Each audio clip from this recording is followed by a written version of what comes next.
What's going on, guys? So today we've got a very, very special interview with Mutah Beale, formerly of the Outlaws. This was like a really, really impromptu interview. I hadn't spoken to him before. I literally just met him at the AJ fight, spoke to him for a few minutes, and I guess we just connected on that level, and he was happy to do the podcast with me this morning. He had so much to do, but he managed to give me some time today to fit it in, to kind of get things started. So yeah, alhamdulillah, very grateful to him. This is a super, super special interview with a lot of wisdom in it. So I hope you guys enjoy, and yeah, make sure to leave a comment below. Make sure you subscribe.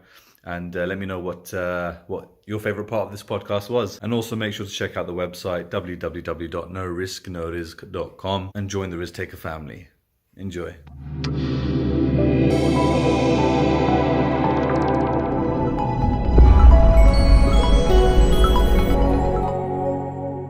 What's going on, guys? Welcome back to another episode of the Rizq Podcast. Today I'm joined, guys, usually I say I'm joined with somebody very special, and I think that doesn't even do this brother any justice. Jazakallah khair, brother. I'm here with brother Mutah Beale. Bro, how would you introduce yourself? Like you just said, Mutah Beale, bro. Simple. You know what I mean? I like to keep it simple, man. I keep things simple, bro. So for me, this is an immensely inspirational moment for me, actually, just to even be sat here next to you. Thank you, bro. You're someone who, as a kid, I was looking up to and I was inspired by. It's interesting that I say that, because I think even for yourself, yes. How do you feel when people say that? Oh, you know what? The music inspired me. That inspired me. Tupac, the Outlaws. That whole thing. How do you feel now as a Muslim living here in Riyadh? How does it feel when people still say that to you, that the music inspired me?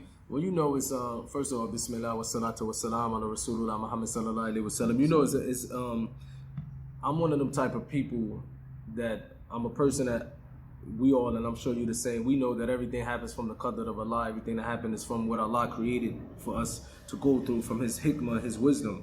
So what Allah written for us, from His hikmah, from His wisdom. So when I run up into people and they say, I was inspired by your music, I looked up to your music, I look at it like that's a phase of my life that happened. You know what I mean? I cannot stop that person from being inspired by my music. But what I can do is say, look, man, I'm on a new chapter of my life. My music was my past. You know what I mean? I don't agree with everything in my music. Maybe you heard something from it that inspired you. If you come to me now and say, can I find inspiration through your music? I would tell you to stay away from it. You know what I mean? So everything happened for a reason. So, you know what I mean? I'm not one of them type of people that individual because he changed, and when somebody come about my past, I'm harsh, get out of here. No, because you never know. That might open up a door to a conversation that might lead to something deeper.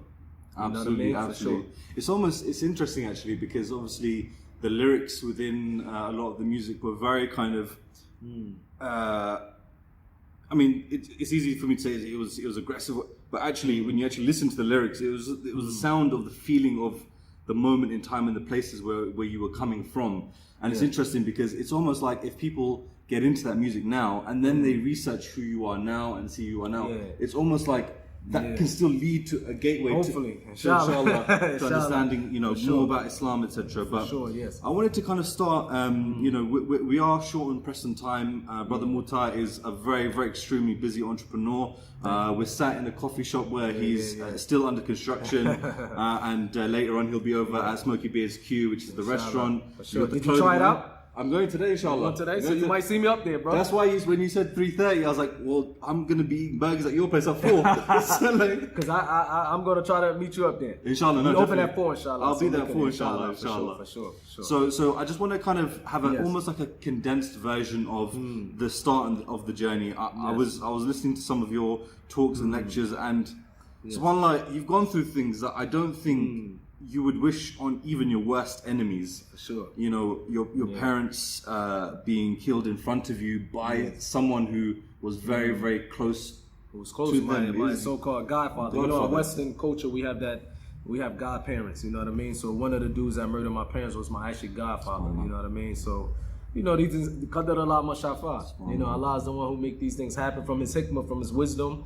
We accept it. We don't look at it like, of course, everyone you know what I mean, naturally would want to be with their parents and be raised by their parents. But I look at it from a standpoint of view that if this happened, then it's from the wisdom of Allah that it happened, and there's some khair in it, good in it. You know what I mean? So I accept it, alhamdulillah. And as you were saying that, actually, it's something that came to my mind was that the Prophet ﷺ, you know, his parents died. I think his father ﷺ died before he was born, or very shortly after he was born, and then his mother died when he was very young as well. So, and the greatest loss for the ummah, for the Muslim, is Prophet Muhammad sallallahu alaihi wasallam. And it's not my parents, it's not your family members, it's not our friends. The greatest loss is the Prophet sallallahu alaihi wasallam. So, you know what I mean? The Sahaba, they had to endure that. The wives of the Prophet sallallahu alaihi wasallam. So when we look at that, we like, man, our little struggle ain't nothing. You know what I mean? To what they went through.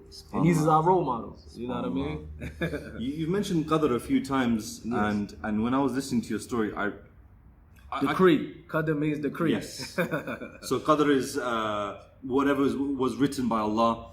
And when I was listening to your story, for me it was amazing, because it's almost like at every single point, if one thing, 1 second was missed here or there, everything would be completely different. Real talk. So you were born Muslim. Alhamdulillah, yes. Although as you were growing up, it wasn't necessarily in the way that Islam was taught. It was probably more from a cultural thing, more of a societal It was more like thing. my parents started off in the Nation of Islam, but my mother and father was followers of Malcolm X. So when Malcolm X went to Hajj and converted to Islam, my parents converted to Islam. My uncle converted to Islam. A couple of my uncles converted to Islam. I had an aunt who converted to Islam, but the way we was raised, it was more like we're Muslim. Like they never came to the house and talked to us about Islam. I knew my uncle was Muslim because he wouldn't eat pork. That was it. You know what I mean? So I grew up not, and he didn't let us eat pork. He wasn't that's what he wasn't playing with. Y'all better not eat pork. But nobody really gave us dawah to say, you know, you should worship Allah. So I grew up with my grandmother as a Christian. And when I got like my young teenage years, I was like, you know what? I don't believe in this. I just believe in God. I don't have no religion. So I went through that phase up until I accepted Islam. Alhamdulillah. So you'd mentioned that there was a point in time where you were very, very angry, very aggressive. There was someone who you had got into altercation with in a car park. There was a Muslim there, and he kind of inspired you to come to Islam. So again, like I was saying, it's like these seconds, everything, these things, Allah is the best of planners, man, and everything happened for a reason. Actually, it was my brother who I got into a fight with, and it was a Muslim brother named Mikhail Kamil. Allah reward him for being patient with me, because when he stopped the fight, he would call me every day. Like, and I was getting frustrated, like, come on, man, this dude won't leave me alone. But subhanAllah, I'm thankful that he was patient with me. Yeah, I was an aggressive individual, man. I was unhappy. I was angry. I was to the point, man, that when I used to write my raps, literally, I used to sit and say, man, when a person listens to these lyrics, I want them to believe the devil himself wrote these lyrics. That's how going I was. Like, when I used to write, I used to say, how can I want the devil to inspire me to say, like, that's how going I was. So when you live that type of lifestyle, you know, your brain is and your mind is always intoxicated. You're not pretty much intact with what's going on around you. Your surroundings is blurred, because the way we lived our life, we was always intoxicated. We wasn't really, and as a young teenager, man, I was living my life as if like a game. I wasn't really thinking about the consequences. You know what I mean? I was thinking I can do whatever I want, and maybe every teenager is like this. Because when I was 16, 17 years old, I was telling Capone, he's a rapper from LA, he's visiting here. I was telling him when I was 17 years old, I used to believe nobody my age can beat me. Like this I used to believe. When I was around Pac and I was around Snoop and we was on the studio, I was from a standpoint that I feel like I'm the toughest 16-year-old out here. If anybody in this crew, if Pac tell me to fight this person or this person, I'm ready. And then when you get older, you look back like, wow, it's some crazy. You see all these stories like, man, it's some crazy 60. I'm glad that I ain't gonna get into an altercation with this dude or that dude. I might have been dead. Because it's always somebody. I had an uncle that used to always say, man, there's always somebody better than you. So no matter how tough you think you are, how much of a gangster you think you are, it's always somebody that's willing to take that on another level. So when you get older and you be mature, you realize a lot of stuff ain't worth it. You know what I mean? 100%, 100%. You mentioned obviously writing your rhymes. Did you used to write your lyrics before you'd met Tupac? Was that something that, because I know that your auntie is the one who said, you know, you should go speak to this guy, Tupac, he's doing like something. Gaddafi mother was she's like an aunt to me, yes. I see, okay. So at that time you were already writing rhymes. What was it about rap that kind of for me, spoke to you? For me, you know, this was a way for me to relieve the anger that I had inside of me. That was the only way that I was able to really let what was inside of me, let it out. You know what I mean? And everybody in my neighborhood, my brothers and them, they was drug dealers. My cousins was drug dealers. Everybody around me was drug dealers. We was just hanging on the corner, and I wanted something that the people from my neighborhood couldn't do. Back then, it wasn't like now. Nowadays, everybody and their mother want to be a rapper. Back then, we probably had maybe 2 or 3 other dudes from my neighborhood who was rappers, and I became a neighborhood celebrity from my raps before I even met with Pop. And I was known in my neighborhood even before that, from the simple fact of my brothers and my cousins. We was the dudes from the neighborhood that was popular. And popular in ways that's, I'm not gonna brag about it, but popular in ways that's from a street standpoint of view. So when I got into the music industry, I mean, when I started writing as a young age, I kind of really knew that's not the life I wanted for myself. I was able to see when all the people my age growing up, who was 13, 14, 15 years old, they knew they wanted to sell drugs. The thing is, how we gonna sell drugs and get this car and get this money? I think a lot of that back then, I knew that was in the future. I used to say, this is not a long-term, this is not like a long-term plan to be on the corner selling drugs. What you gonna do when you fail? Because eventually you're gonna go to jail, you're gonna get murdered, something gonna happen. So when I used to see everybody in my neighborhood excited for that, I was trying to think ahead, like, nah, this is not for me, man. I want to be able to, I want to do this music. You know what I mean? And it happened. So you met with Tupac, you joined the Outlaws. You know, from everything that I've heard, there was a very, very kind of special connection between you and Tupac. What was it that kind of drew both of you two together? You know, why did you kind of have him as almost like a father figure, and how did he have you? You know, why was it that he looked at you in that way? Pac was a genuine person, man. What he did for me, he didn't even have to. You know what I mean? Because I wasn't the most talented rapper. There was people that were sending him videos and demos every day that he probably could have said, yo, I'm gonna get this dude. But he seen something in me that he wanted me to be a close friend. Like, he looked at me as his little cousin or his little brother, and I looked at him like a brother figure, uncle, father, whatever. And he was just an individual, man, that was genuine, and he really cared for the well-being of the Outlaws.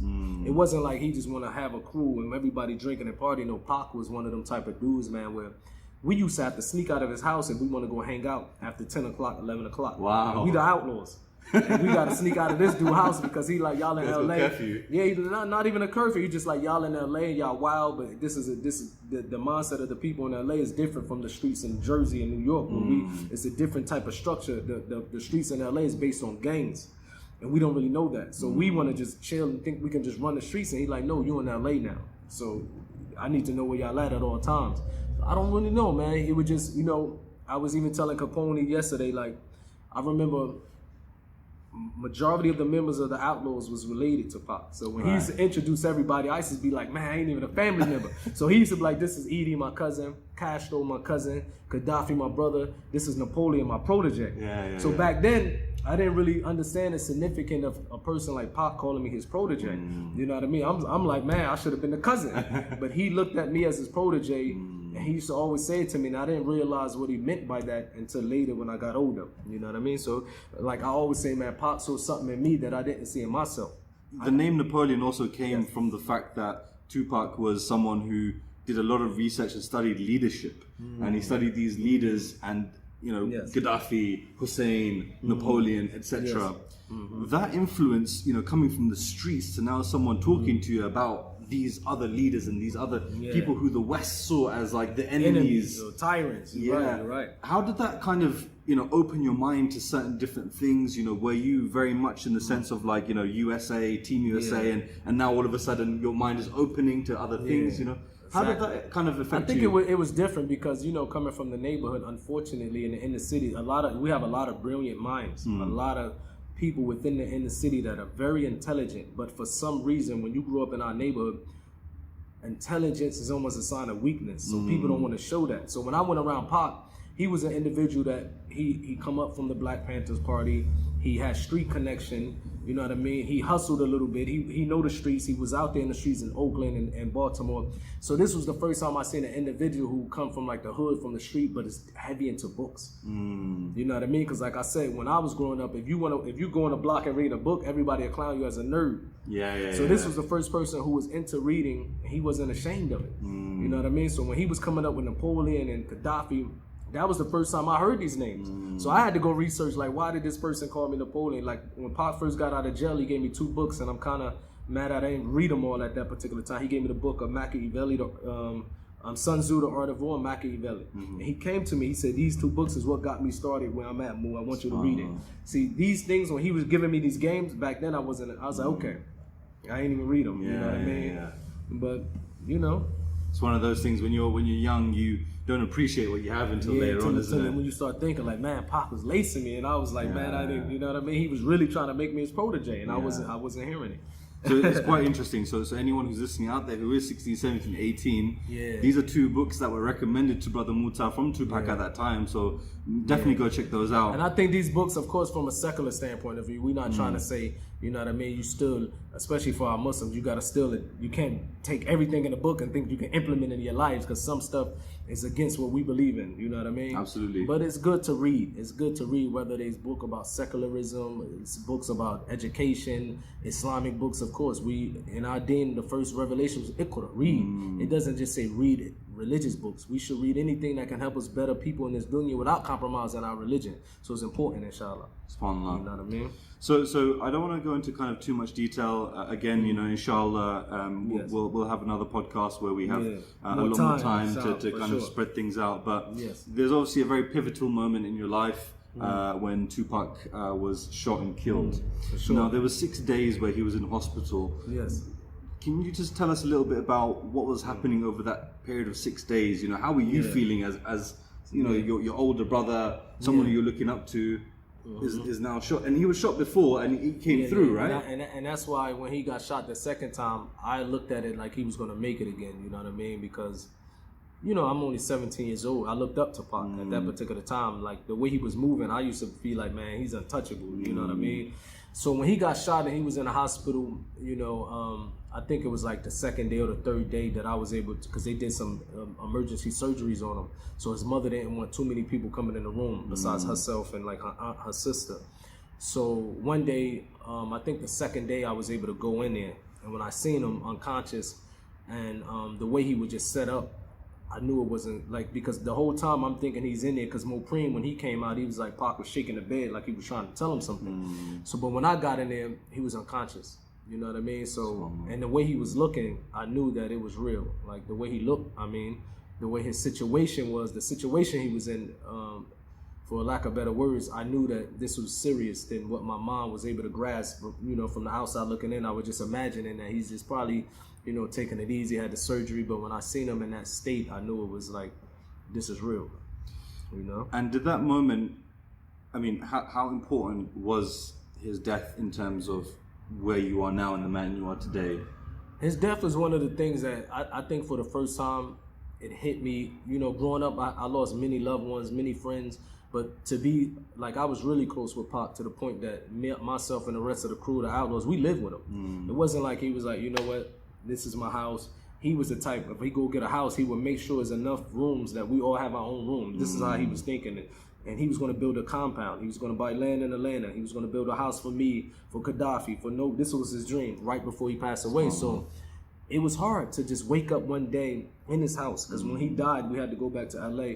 And just to wake up and don't see him in the house, we don't hear, it's quiet, because he was a loud person, you know what I mean? So, and it was, for me, it was let me know that, you know, life is fragile. And at any given minute, you know, the whole world can turn upside down on an individual, or you can lose your life or the life of someone any given minute, no matter what you plan or you think, you know, you go in a direction, and you might think that the direction you're going to get to the end of that destination, but you never know what obstacles come in between before you reach that destination. So his death was a wake-up call. It caught us all off guard. Caught us off guard. And subhanAllah, again, qadr of Allah, like you could have been there right next to him. So subhanAllah. Qadr Allah. So moving forward, now you're almost in a phase where you have to rebuild yourself, rebuild your life. You know, what are the first steps that you're taking now to kind of push forward? Did you go back into a mode of anger and I wanna hurt people to make myself feel better, or did you go into a more kind of constructive mode where you're like, you know what, I'm leaving all this? After the death of Pac, we went into an angry, I went to a mode of anger. I was lost. I was depressed. I was a lot of people don't know, man, and I thank Allah for this. I remember the day that we got back into LA after the day he died. And wallahi, Aki, true story. When I think back at this, I say Allah's Ghafur Rahim, the most merciful, the most kind, because this how gone I was. We were so angry and lost. I remember when Pac died, we went back to LA. Castro was driving a van. I had a gun on me. And just angry. And the police put us over. And I know it's the shaitan, of course. And when the police put us over, in my head, I'm like, if he try to get us out the car, I'm going to start shooting. Because I was so caught up where Pac was like, man, when I die, y'all got to ride for me. Right. So in my mind, I'm like, this is the person I'm going to ride on. This police coming, because I got a illegal gun is legal. So I'm like, if this police telling me to get out the car, I'm shooting. Wallah, Allah's my witness. This how gone I was, you know what I mean? And it seemed like the police knew something. It seemed like he felt something, because the way my face was, I looked as stone, you know what I mean? And he kept looking at me, and I'm in the front seat with the gun. So when I look back at these things now, I look at it from a standpoint of view is that that's how lost I was. That's how ignorant I was, because that mindset doesn't mean, oh, he was a gangster. No, that mindset mean that he was so weak that the shaitan was about to make him throw his life away. So when I look back at it, I look at it from that standpoint of view. I don't look at it from a stand of people like, damn, I was ready to ride on the police. I look at it like, man, the devil was really going to make me destroy my life. Because he must have seen back then, like, oh, he's a weak individual. Let me get him to throw his life away. But so when I look back at these events, I say, alhamdulillah, Allah is merciful. Allah had my back, and some of the times that I was the most lost and the most ignorant, Allah still had my back, alhamdulillah. SubhanAllah. So now, obviously, moving forward into kind of where we are today, you know, you've gone from the East Coast to the West Coast of the USA, and now we're in the Middle East. Yes, right? Yes. so how did that transition happen? At what age, how many years ago did you move over to Saudi Arabia? Saudi, I moved to Saudi for 9 years now, 9 years ago. Beautiful place, you know what I mean? I just wanted to be able to raise my kids in an environment that the way that I wasn't raised in a Muslim country. Alhamdulillah, man, it's a ni'mah. You know what I mean? Most people don't know Saudi. They only hear about Saudi from what the media tell them. Like, this your first time here? No, alhamdulillah, many times. Many times. Yeah, so you see yourself. I've it's seen it's myself, a blessed place, you know what I mean? So just to be in an environment like this, I'm thankful. Alhamdulillah. And of course, you know, coming over to Saudi, as you mentioned, you wanted to have a different environment for your kids. Obviously, you've gone from the music industry in terms of religion. Now your deen, mashallah, is much stronger. You're much more connected with Allah and following obviously the Quran and the Sunnah. I'm trying. Inshallah. So obviously, as we mentioned, you know, music is something that you've moved away from. Yes. That's where you were earning your money. That's where you were earning your bread. That's where you're earning your rizq. Yes. So now, you know, when you're coming to Saudi, did you have anything planned, or you know, was there anything there? Man, I didn't have nothing planned. You know, even when I was in the music industry in my day, I always had that entrepreneur spirit, man. From the time that I got my first check, I invested. I always invested in some money. I dipped in real estate for a particular time. I had my own salon and beauty salon store in the back. I had a salon in the back. I had clothing line before. So it was never a period of my life, alhamdulillah, by Allah's permission, that I was my own trying to do some business, man. My first check when I first was hustling, man, I was buying vending machines, setting them up in apartment buildings around LA. And I didn't really know it. Like, I was going collecting all these quarters, you know what I mean? So I always had that spirit of entrepreneurship in me that, you know what I mean? So when I came to Saudi, I always have something by the permission of Allah that I'm going to find a grind. So when I came to Saudi, I just wanted to move from America. Some people contact me from the Dawah Center, like, look, we want to know if you'll come out here and do some talks to the youth. I said, look, I'm ready. Don't pay me nothing. You know what I mean? I don't just give me a visa, give me a comment to come there with my family, give me places sleep, accommodation, and I'm gonna, because I always know that I would make a way by Allah's permission. You know what I mean? Now, alhamdulillah, now we have, as you can see, the coffee shop, MW Cafe. Maybe next time you come, you'll be drinking with us. And I'm a partner with Smoky Beards, you know what I mean? So my involvement is there. So the clothing line, and Allah's Ar-Razak, He's the one who provides, alhamdulillah. What advice can you give to kids who are in gangs right now, who are dealing drugs, you know, they're carrying weapons with them just to stay safe? You know, what advice can you give to these people, Muslim and non-Muslim, in terms of that lifestyle? Because, I mean, you were the epicenter almost of that lifestyle, that culture. So these people who are probably listening to some of these older Tupac Outlaws tapes, you know, and they're still saying, you know, hit them up and everything. What can you now tell these people about that life and where you are now? that life definitely has nothing good to offer. You know what I mean? You might have a run, you might have a couple years, you might have a couple months, a couple weeks in that life where you might think that you're gonna survive forever, but eventually it's gonna come to an end. You know what I mean? And the street life always come to an end abruptly in a way that you don't plan. You understand? You're gonna be murdered, or you're gonna murder somebody, you're gonna go to jail. That's the reality of street life. You know what I mean? There's no way other than that. That's the reality. You know what I mean? And I seen it. I seen from, like, I come from the background with some family members was the biggest drug dealers in my neighborhood. And I remember when some of them was on top. You know what I mean? I don't have to go into details. My brother, for example, and they was on top. And eventually everything came falling down on them. You're gonna go to prison. I seen people get murdered. I seen people all from that street like that. When you young and you excited and you're not thinking about your future, you might just think that this is a temporary thing that you want to have fun with, but eventually you're gonna regret it. You know what I mean? So it's best to get away from that. Think ahead. If you're young, go back to school, get an education. That's longevity. You know what I mean? You're not gonna be a drug dealer forever. No, the police do not allow that. That's not gonna happen. You're eventually going to get caught. You know what I mean? That's just the reality. That's basically the career path, isn't it? That's the career path. You're going to go to jail, or somebody going to murder you, or you're going to murder somebody. That's just the life in the streets. You know what I mean? And if you can make it out of there, or you cannot even get into it, then you blessed. Don't even deal with that. You know what I mean? The last thing I want to ask, because we're coming short on time at the moment, the last thing I want to ask is something which was really profound that I heard in your story, which is that it was once you had read the Quran.